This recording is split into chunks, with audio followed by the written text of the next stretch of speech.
이젠 정말 지칩니다. 저와 남편은 38살 동갑이고 8년 연애 끝에 결혼을 했습니다. 현재는 결혼 7년 차고요. 아이는 아직 없는 상태인데 남편의 문제로 인해 아이가 생기지 않아 시험관을 시도했었지만 매번 잘 안 됐습니다.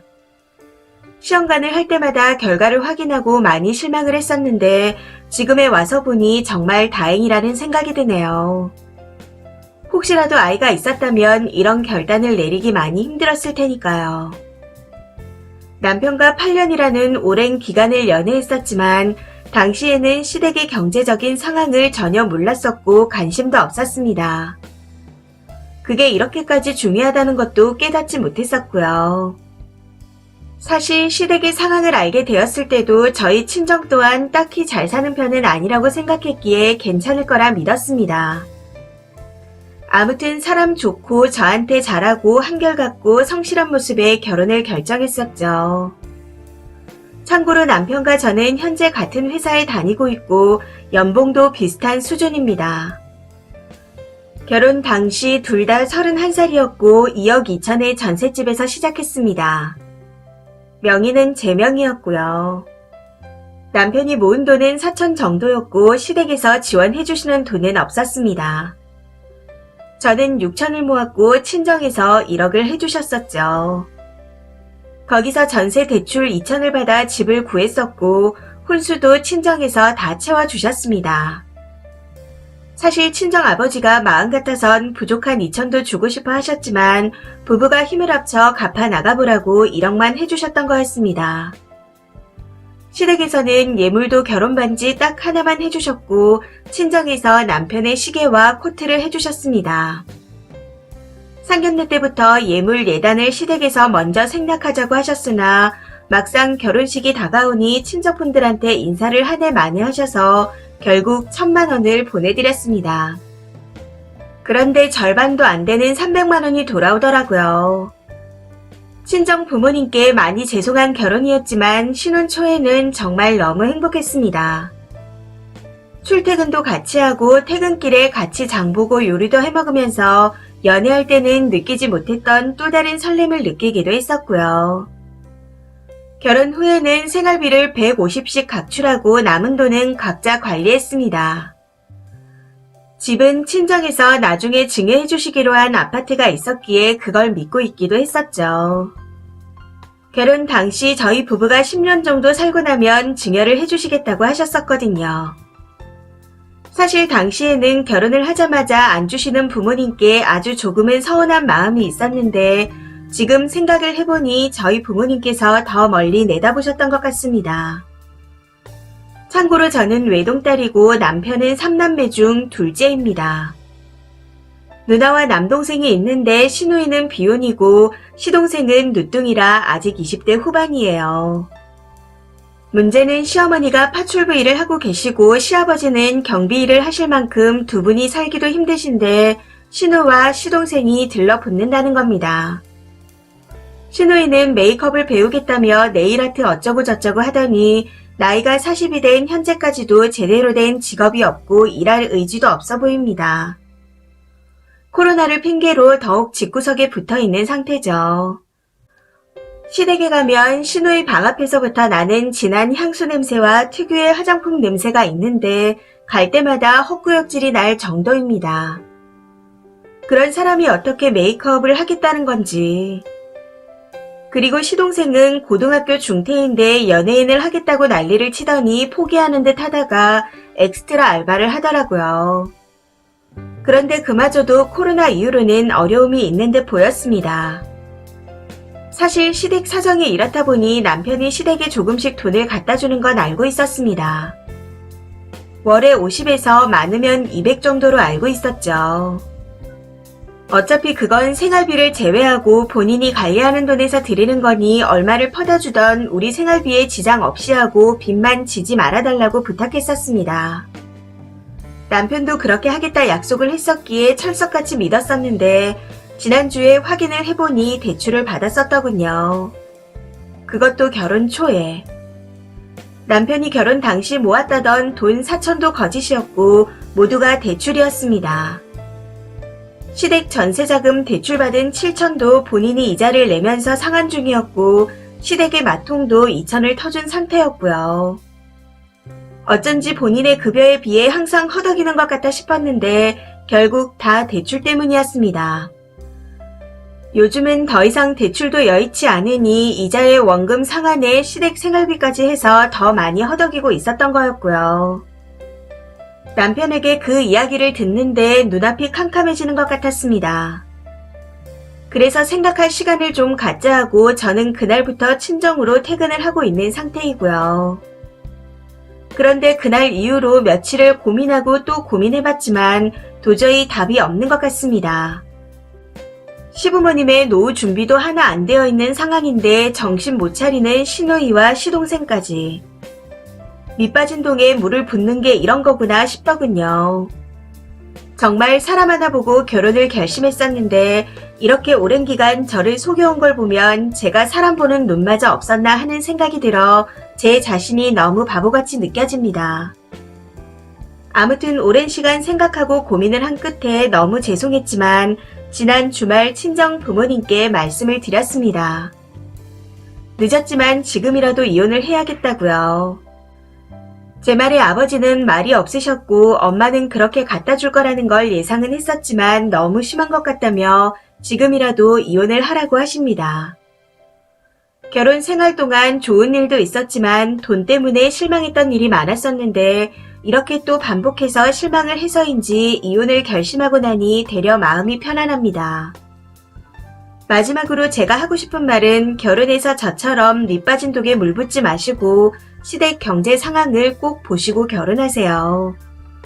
안 그러면 저처럼 후회할 일이 생길 거니까요. 추가입니다. 댓글 하나하나 다 읽어보고 추가 글을 씁니다. 일단 집은 전세인데 집주인분께 말씀드리고 내놓은 상태입니다. 제가 모은 돈 6천, 남편이 빚내온 4천, 전세 대출 2천도 그대로인 상태인데 이 돈 1억 2천에 대한 재산을 분할하자고 한다면 해줄 생각입니다. 그리고 결혼할 때 저희 아버지가 해주신 1억은 증여세로 문제가 될 수 있으니 부모님께서 차용증을 쓰자고 제안하셔서 써놓은 상태였습니다.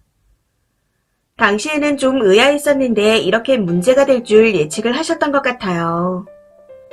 그래서 다달이 제 월급에서 친정 부모님께 이자를 이체 중이었습니다. 그 1억을 제외한 나머지 돈에 대해 재산 분할을 하자고 나온다면 친정 부모님께 빌렸던 1억에 대해서도 재산 분할을 하자고 할 예정이에요. 많은 분들이 저한테 15년 동안 어떻게 몰랐냐, 진짜 멍청하다, 바보 같다 하고 말씀하시던데 네, 저 멍청한 거 맞습니다. 친정 부모님은 노후 준비도 다 되셨고 저한테 하나라도 더 주려고 하시는데 시댁은 그렇지 않더라고요. 당장 먹고 살기 바쁘고 다 컸지만 부모님께 손 벌리는 시누이와 시동생 때문인지 시부모님이 안쓰럽게 느껴졌었고 한편으로는 남편도 안쓰러웠습니다. 사실 저희 엄마가 시댁 경제 상황을 보시고 그 결혼을 꼭 해야겠냐고 몇 번 묻긴 하셨지만 제가 많이 좋아한다 하니 크게 반대하지는 않으셨습니다. 다 제 잘못이었죠. 저 때문에 제 15년 인생도 안타깝게 되었고 친정 부모님 가슴에 대못까지 받게 되었습니다. 그리고 예단에 대해서도 많이 말씀하시던데 그 1,000만 원은 제가 부족해서가 아니라 나중을 생각해서 엄마가 해주신 거였습니다.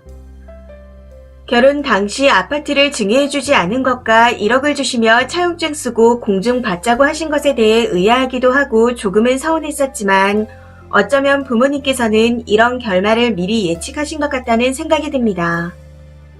그래서 더 죄송스럽게 느껴지네요.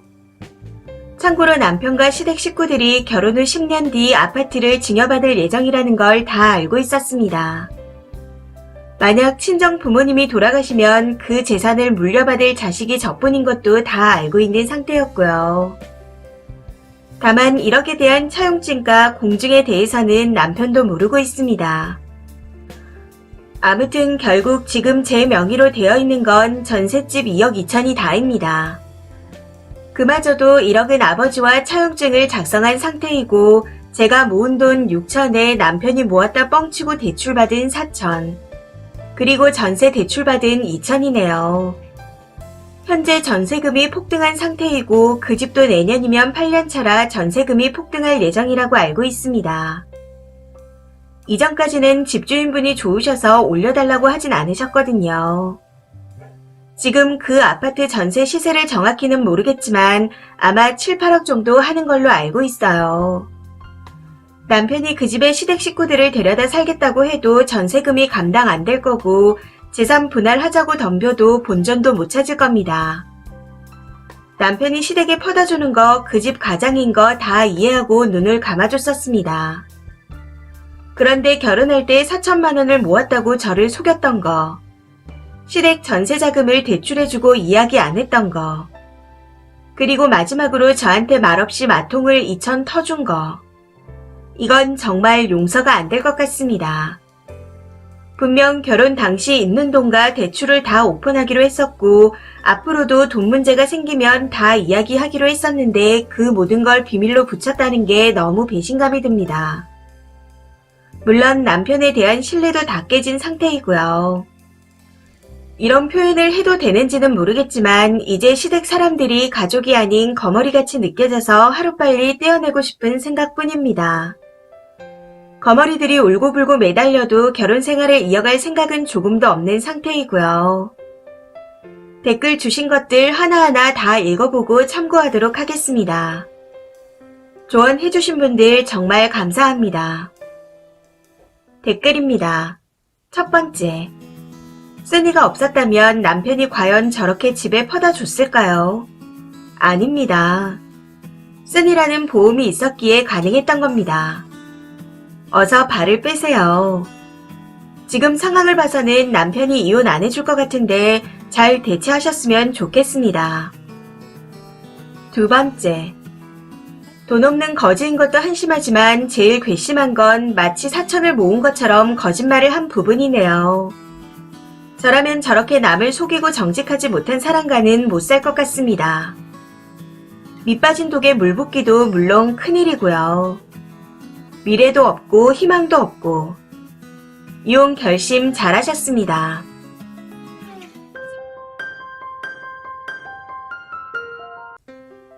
저희 부모님께서는 유치원과 어린이집을 운영하고 계십니다.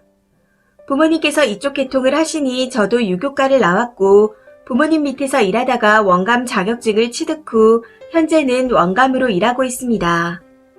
그런데 어느 날 시아버지께서 형님이 아이를 키우다가 어린이집 보낼 때가 되니 외벌이론 힘들어서 직장을 찾고 있다 하고 말씀하시는 겁니다.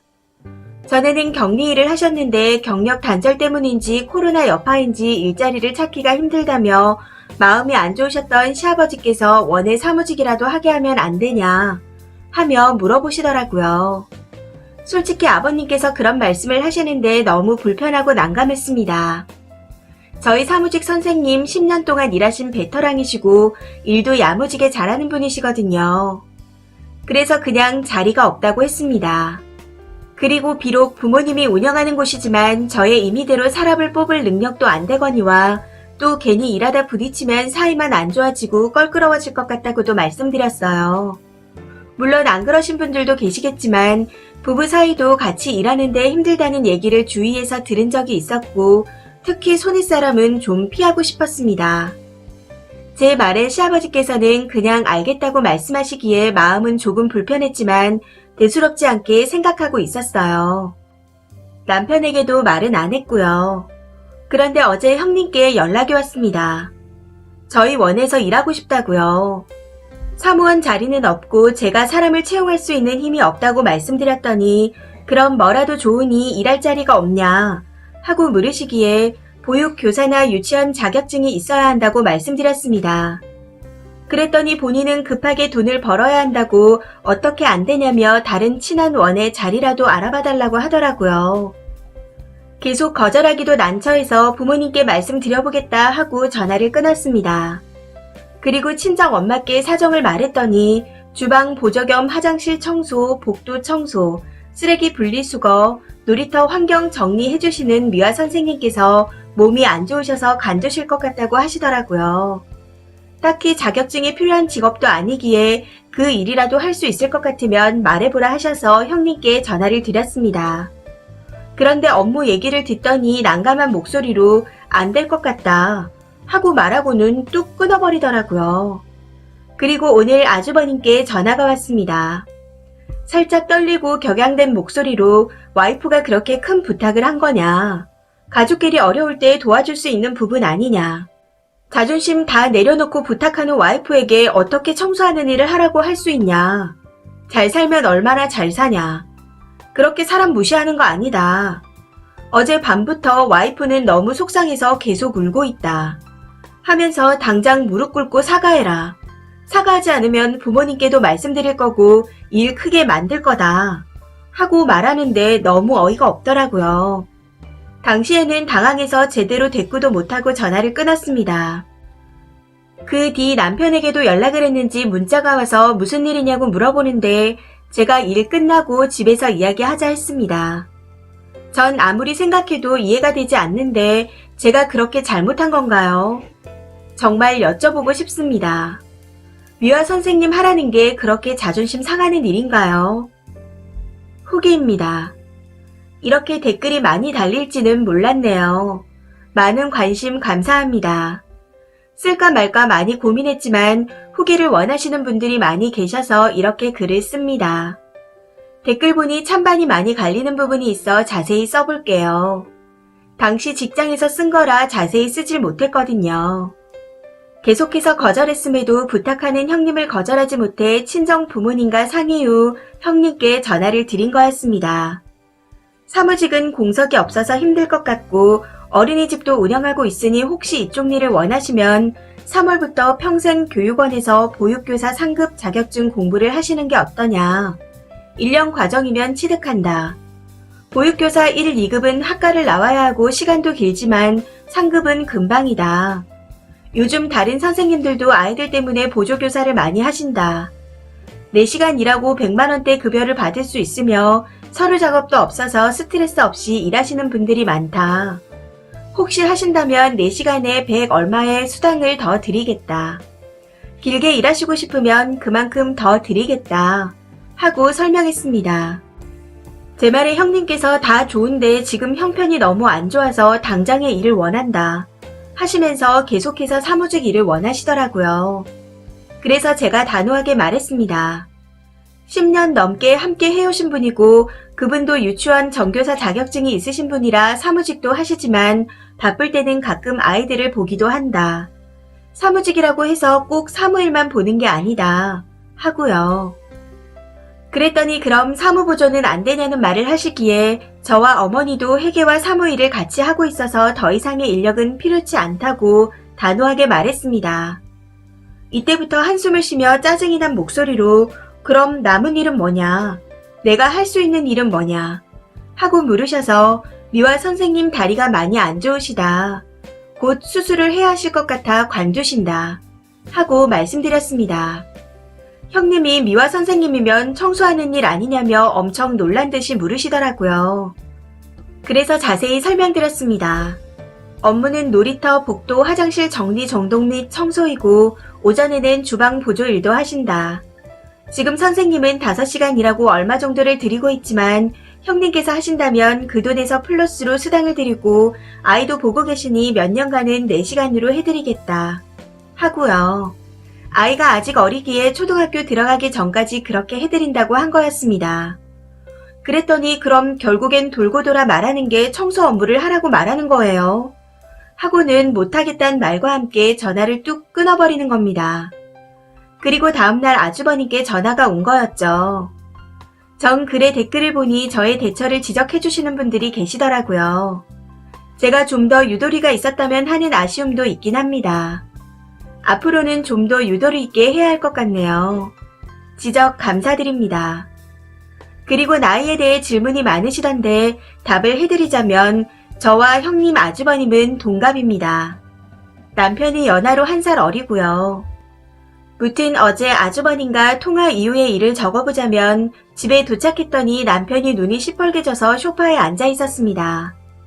아주버님이 절 안 좋게 얘기해서 무척 기분이 안 좋았다며 말하는데 화가 많이 난 듯 했습니다. 제가 집에 들어서자마자 남편이 말하길 아주버님께서 형수가 어렵게 꺼낸 부탁을 단칼에 거절하고 당장 힘든데 자격증이나 따라고 했답니다. 그리곤 결국에 청소 얘기를 하면서 몇 푼 더 지어줄 테니 청소 업무나 하라고 했다고. 참 어이가 없었습니다. 그리고 웃긴 건 막상 뒤집어 엎을 것 같은 기세로 화를 냈던 아주버님은 그 뒤로 연락조차 없으시고 시댁에도 이야기를 하지 않으신 것 같습니다. 당장이라도 엎을 것 같이 말씀하시다가 왜 가만히 계시는지 정말 궁금하네요. 우선 저는 남편과 상의 끝에 이제부터 상종하지 않기로 했습니다. 명절이나 행사 때 보게 되면 예의는 지키겠지만 딱 거기까지이고 형님 쪽에서 사과를 하시면 받아주겠지만 더 이상 교류는 하지 않기로 했습니다. 혹시나 시간이 지나도 계속해서 사과를 요구하면 시부모님께 이야기하고 대처하는 것에 따라 어떻게 할지 결정하기로 했습니다. 시부모님이 형님네 편을 든다면 더 이상 부모님도 보지 못할 것 같다고 남편이 말하더군요. 현재까지는 딱히 무슨 일이 벌어진 건 아니지만 남편과 상의하고 어떻게 할지 결정했기에 단호하게 나가려고 합니다. 남편과 정 글의 댓글 하나하나 다 읽어보았습니다. 같이 공감해주신 분들께 너무 감사드려요. 긴 글 읽어주신 모든 분들 감사합니다. 댓글입니다. 첫 번째 댓글. 그냥 앞으로 형님네와 거리 두고 지내세요. 되도록 마주치지 마시고요. 들어줄 수 있는 부탁이 있고 그렇지 않은 게 있는데 정말 막무가내네요. 저런 사람들과는 거리를 두고 지내는 게 좋습니다. 가까이 지내면 또 무리한 부탁을 해서 곤란한 일들이 생길 수 있으니까요. 두 번째 댓글. 제가 백수라면 진짜 고마운 제안일 것 같은데 정말 염치가 없네요. 미화 쪽으로 고용하셨어도 빡칠 일이 많으셨을 듯 합니다. 다시 찔끔찔끔 그 일이라도 해보겠다고 연락이 올 것 같네요. 물론 단호히 내치시겠지만. 세 번째 댓글. 잘 됐어요. 어차피 원에 고용했어도 쓰니가 걱정하던 대로 가족 간에 같이 일하다 감정 상하고 일 한번 쳤을 사람일 듯 합니다. 더 크게 일 벌리고 영 끊을 바엔 쓰니 부모님께 피해 덜 끼쳤을 때 손절치는 게 훨씬 낫죠. 신경 쓰지 마세요. 안녕하세요. 저는 7년 넘게 사귄 남친을 두고 있는 30대 중반 여성입니다. 사귀면서 크게 탈 없이 잘 지내고 있었고 결혼 생각까지 하고 있었습니다. 그런데 어제 갑자기 남친 부모님께서 말없이 저희 집에 찾아오셨어요. 집에는 저희 어머니랑 지방에서 주말이라 잠깐 올라왔던 큰언니와 저 이렇게 셋만 있던 상태였습니다. 참고로 남친네 집은 사귀면서 2번 정도 갔었고 남친도 손에 꼽힐 정도로만 저희 집 행사가 있을 때 참여했던 정도입니다. 예전에 남친이 부모님과 차를 타고 저희 집 앞에 온 적이 있었는데 남친 부모님이 저희 집 근처에 따로 가실 곳이 있다 해서 가는 길에 제 얼굴 보고 가신다 하여 집 앞에서 인사를 잠깐 나눈 적이 있습니다. 아마 그 기억을 더듬어서 찾아오신 것 같았습니다. 갑자기 연락 없이 찾아오셔서는 초인종을 누르셨는데 저랑 어머니랑 언니 정말 셋 다 너무 당황했습니다. 처음엔 초인종 누르고 스피커로 계속 어른 안 계시냐고만 말씀하셔서 어디 이상한 곳에서 오신 분인 줄만 알았습니다. 조금 지나서야 남친 부모님인 줄 알고 급하게 집 안으로 모셨고 저희 아버지는 잠깐 외출 중이셔서 자리에 안 계셨는데 아버지를 뵙기 원하셔서 급하게 전화로 오시라고 연락드리고 나니 정말 멘붕이 오더군요. 저희 아버지는 외출 중에 급하게 다시 집으로 오셨고 다시 나가야 했기에 오래 얘기할 수 있는 상황이 아니었습니다. 그래서 짧게 오신 이유를 얘기하고 정중하게 가실 줄 알았는데 정말 상상도 못했고 황당한 상황을 보게 되었습니다. 부모님들끼리 처음 뵙는 자리인데 두 분이 앉으셔서는 정말 본인들 집에 계신 것처럼 행동을 하시더군요. 좋게 말하면 너무 편하게 말씀을 하셨다고 해야 하나? 중간중간 계속 티격태격 말다툼을 하시고 오신 이유를 명확하게 설명하고 대화를 해야 하는데 얘기를 하다가 중간에 수다도 떠시고 저희 부모님이 연세가 많으신데 아버지 표정이 너무 안 좋으셔서 제가 다 얼굴이 화끈거렸습니다. 오셨던 이유는 저희가 오래 사귀었는데 결혼을 시켜야 할 것 같다는 이유였고요. 요점을 추리하면 제일 큰 이유는 남친 앞으로 집을 하나 해줬는데 그 집 전세를 3억 정도 해서 줬다. 그런데 그 집을 내보내려니 돈이 없어서 어떻게 해야 할지 상의를 하러 왔다는 식의 대화였습니다.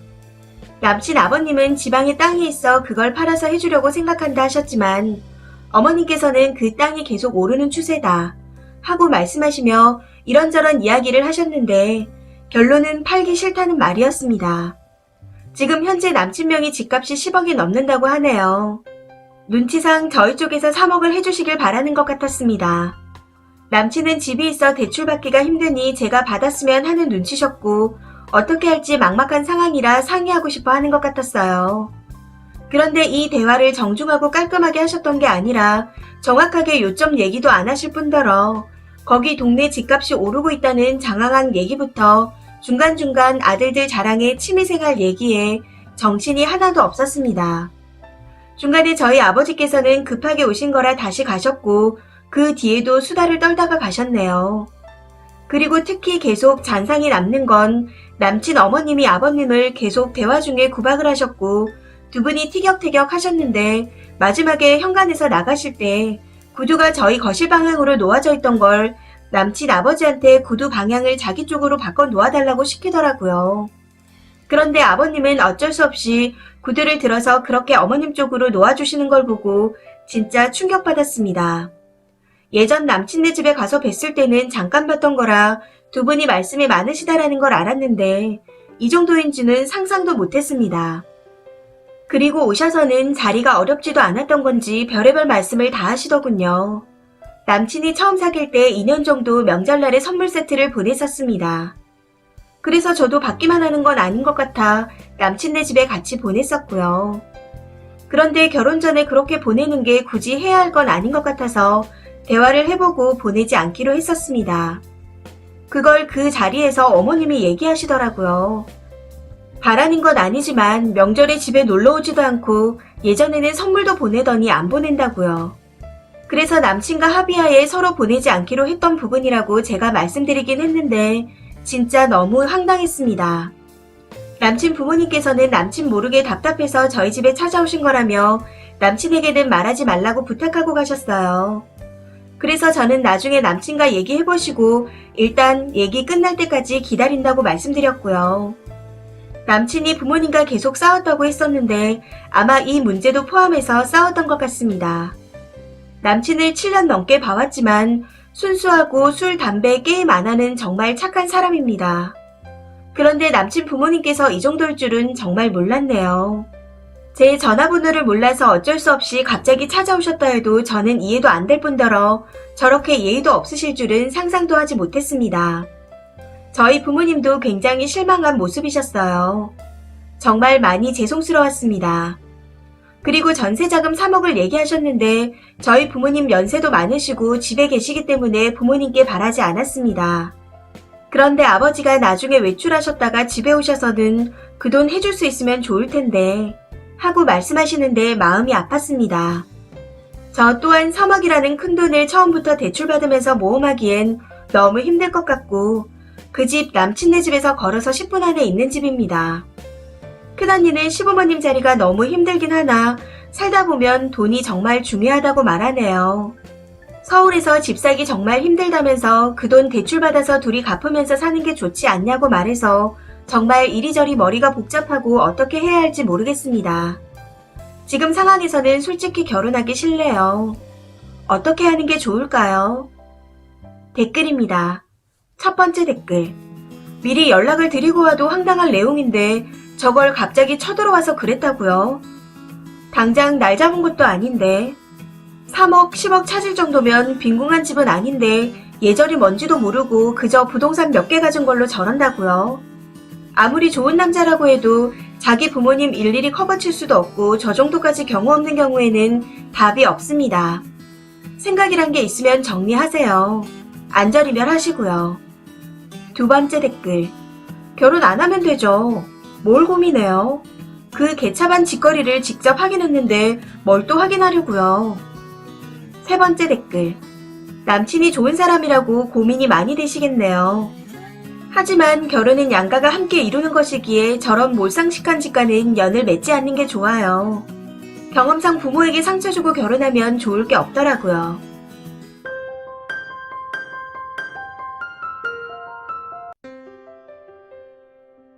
어제 신우이에게 전화를 받고 너무 어이가 없어 글을 써봅니다. 제가 섭섭하게 생각하는 게 예민한 건가요? 이 문제로 남편과 대판 싸우고 난 후 현재까지 냉전 중이네요. 남편과 함께 볼 예정이니 댓글 부탁드립니다.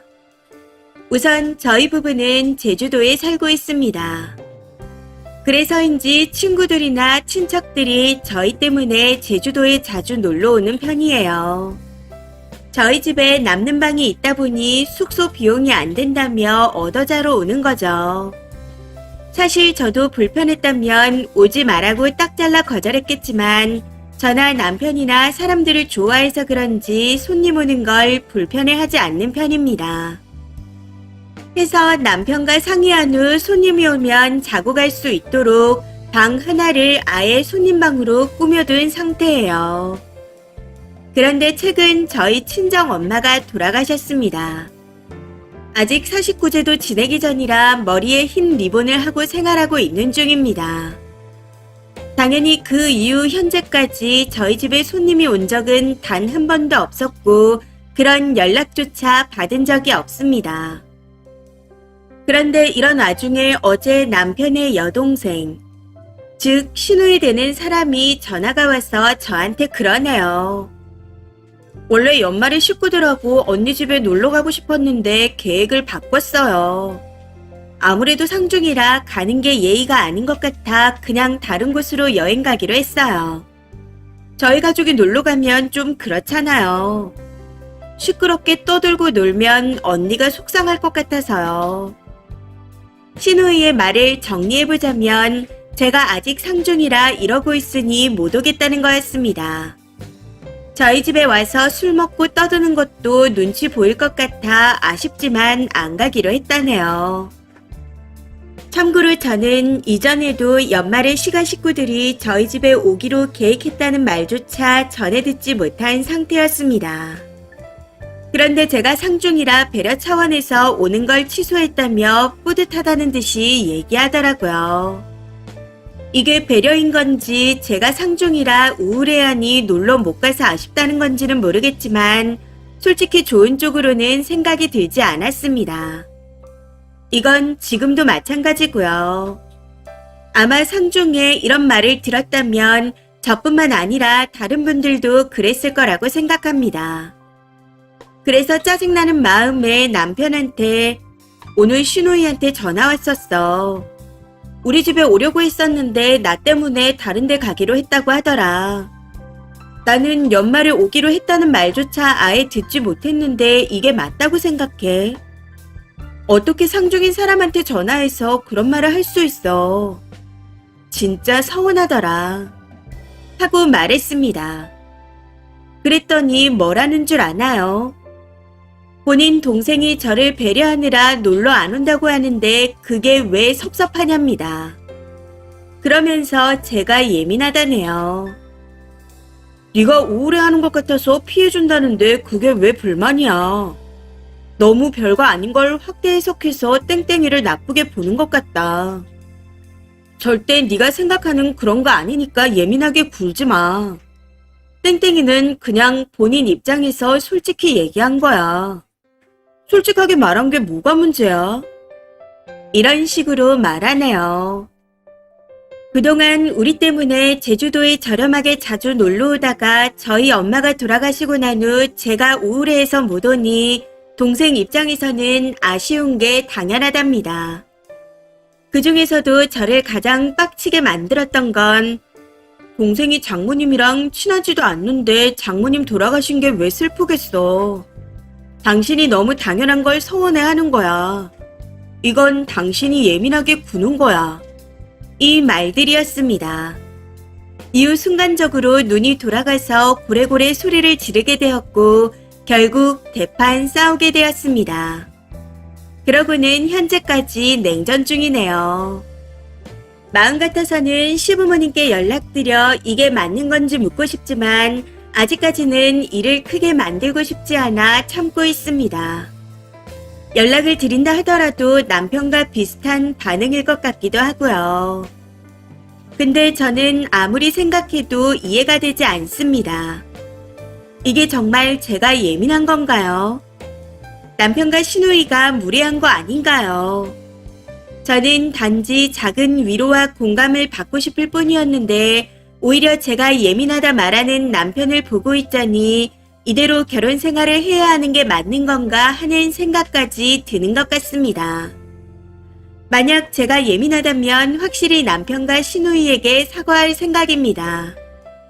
근데 반대라면 저는 분명히 두 사람에게 정중한 사과를 받아야겠습니다.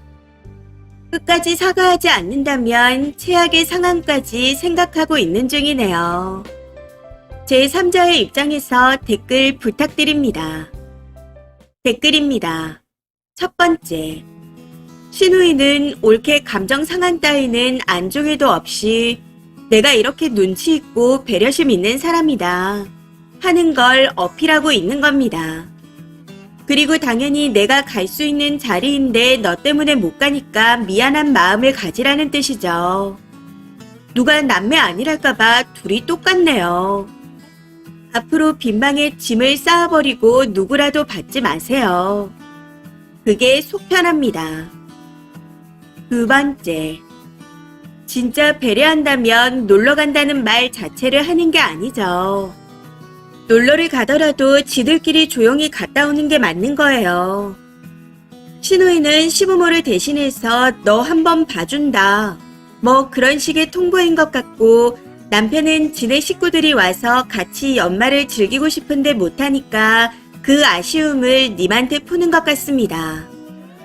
하필 장모님이 이때 돌아가셔서 라는 뉘앙스 같아요. 여태 그 집에서 님의 위치가 뭔지 이제라도 깨달았으면 좋겠네요. 추가입니다. 조언 감사합니다. 한 분 한 분 감사 인사를 하고 싶지만 댓글들이 너무 많아 그렇게 하지 못하는 점 양해 부탁드립니다. 저도 이 일로 이 집안에서의 제 위치를 고민하게 되었네요.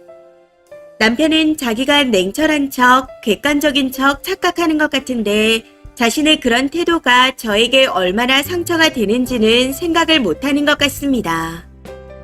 이 글은 처음부터 작성하는 걸 허락받고 보여주고 올린 거였기에 남편에게 사람들 의견이 이렇다고 링크를 보내놓았습니다. 남편도 다른 분들의 조언에 제발 깨닫는 게 있어 조금은 변하길 바라보네요. 우선 저는 당분간 아빠 식사도 챙겨드리고 머리도 식힐 겸 친정에 가 있으려고 짐을 싸서 나왔습니다. 아빠가 혼자 계시니 제가 가 있으면 말동무라도 될 수 있어 서로 좋을 것 같아서요. 친정 가까이에 언니도 살고 있어 당분간은 친정 식구들과 의지하고 생각을 정리하며 지내려고 합니다. 얼굴도 모르는 제게 위로해주시고 제가 하고 싶은 말을 대신 해주셔서 정말 감사합니다. 당당한 사람이 돼서 다음부터는 남에게 의지하지 않고 직접 말할 수 있도록 자신감을 키우겠습니다. 감사합니다. 추가 댓글입니다. 첫 번째, 정상인이면 여동생한테 뭐라고 해야죠. 근데 저 집안 꼴을 보아하니 저런 소리를 하는 게 지들이 정상이라 생각하고 있는 것 같네요. 도라이 집구석에 정상인이 들어가면 오히려 정상인을 이상하게 만듭니다. 그냥 안 엮이는 게 최고예요. 자기들이 개소리하고 무식한 건 모르고 정상인한테 예민하다 시전하는 건 어딜 가나 똑같네요. 친정에 가셔서 마음 잘 추스리세요. 두 번째, 동생이 장모님이랑 친하지도 않는데 장모님 돌아가신 게 왜 슬프냐고요? 남편 동생은 감정도 없는 사페인가요? 그리고 사돈 어르신이 돌아갔으면 새언니를 위로해줘도 모자랄 판에 뭔 개소리인지. 이건 뭐 양반이 머슴한테 넓은 아량을 베풀어준다 하는 건가? 그냥 남매가 쌍으로 싸패네요. 대체 자기 와이프를 그리고 새언니를 어떻게 생각하고 있길래 저런 행동을 하는 거죠? 친정에 가신다 하니 이참에 진지하게 고민 한번 해보세요. 세 번째, 애도 없는 것 같은데 남의 편이랑 계속 같이 살아야 할 이유가 있나요? 배우자는 정서적으로나 육체적으로나 평생 서로에게 의지가 되는 동반자라고 생각합니다. 그런데 아내가 친정 엄마를 잃은 지 49일도 안 지난 상황에서 지네 집 연말 여행이 불발된 거 걱정만 하는 게 맞다고 생각하세요? 인생 길어요. 왜 저딴 놈이랑 계속 살려고 하세요? 저는 당장 이혼 안 하는 게 더 놀랍습니다. 이번 사연은 여기까지입니다. 시청해주셔서 감사합니다.